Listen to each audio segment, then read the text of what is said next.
हमारे साथ बिहार आरजेडी अध्यक्ष एवं पार्टी के वरिष्ठ नेता जगदानंद सिंह हैं। हम उनसे सीधा बात करेंगे। सर, क्या बिहार में सत्ता परिवर्तन होने वाला है? क्या जदयू आरजेडी फिर साथ आने वाली है? आप लोगों के हम किसी कल्पना में अवरोध नहीं पैदा कर सकते, लेकिन कोई इस तरह की बात इस समय नहीं है जो आप कह रहे हो, और हम लोग के सामने कभी इस तरह का प्रस्ताव नहीं है और न ही हम लोगों ने किसी को प्रस्ताव दिया है, न हम लोगों ने किसी के प्रस्ताव को स्वीकार किया है। कल सर जदयू की बैठक है, लेकिन उसके पहले आरजेडी की भी बैठक है। सभी नेता आएंगे, विधायक, विधान पार्षद। आरजेडी के विधायक साथियों की 2 बार बैठक हो चुकी है और उसके बाद भी सदस्यता अभियान पार्टी के सभी साथी लगे हुए हैं, लेकिन अपने ये औपचारिक कामों में, एक विधायक के कामों में इतने लगे हुए हैं कि पार्टी के संगठनात्मक ढांचे को खड़ा करने में कमजोर साबित हो रहे हैं, या मैं कह सकता हूं लापरवाह साबित हो रहे हैं। ऐसे हालात में नेता प्रतिपक्ष ने इन लोगों को बुलाया है पुनः कि संगठन के बिना कोई दल नहीं चल सकता।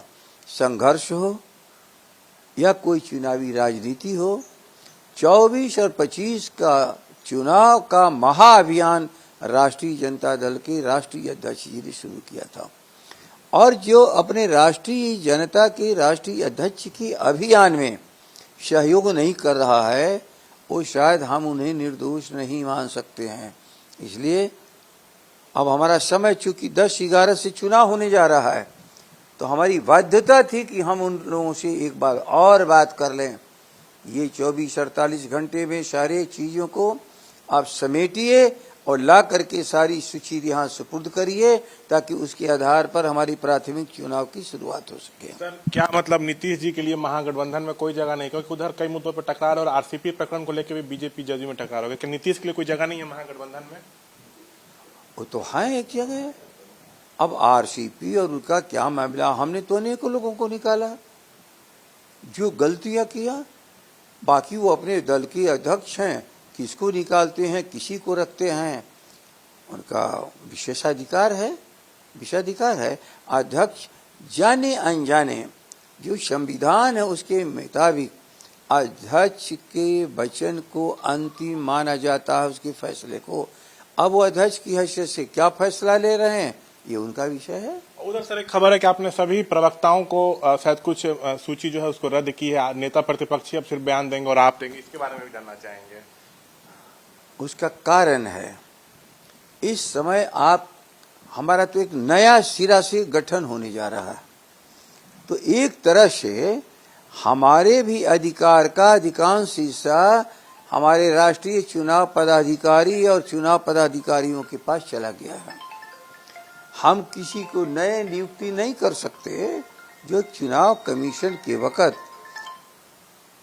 चुनाव कमीशन के नियंत्रण में टोटल एडमिनिस्ट्रेशन मशीनरी चली जाती है, मेंबरशिप तक हमारे अधिकार में है। उस सूची को फाइनल करना दोनों के साथ सहयोग से, नहीं सारी निर्वाचन की प्रक्रिया ये शुरू करेंगे। ऐसे हालात में जब सबके पावर को सीज कर लिया गया है, तो हम प्रवक्ताओं को भी केवल अपनी तरह से अपनी बात कहने का अधिकार नहीं दे सकते, उन्हें भी शांत रखने के लिए आज वही आवश्यकता है। और फिर नए सिरे से जब गठन होगा पार्टी का, तो फिर आप लोग के सामने प्रवक्ता अधिकृत होंगे कोई बात कहने का। तो यहाँ पे जगदानंद ने एक बहुत बड़ी बात की है, सारे अटकलों को खारिज कर दिया, साफ तौर से कहा कि नीतीश महागठबंधन में नहीं आएंगे, उनसे हम लोगों की बात नहीं चल रही है, ना हम लोगों ने उनको न्योता दिया है कि आइए हमारे साथ सरकार बनाइए। साफ तौर से कर रहे हैं कि हम लोग 24-25 की तैयारी में लगे हुए हैं और संगठन को मजबूत बनाना चाहते हैं। उसी के तहत कल राजद विधायकों की बैठक बुलाई गई है। कैमरा पर्सन विशाल राय के साथ शशांक कुमार, एबीपी न्यूज, पटना।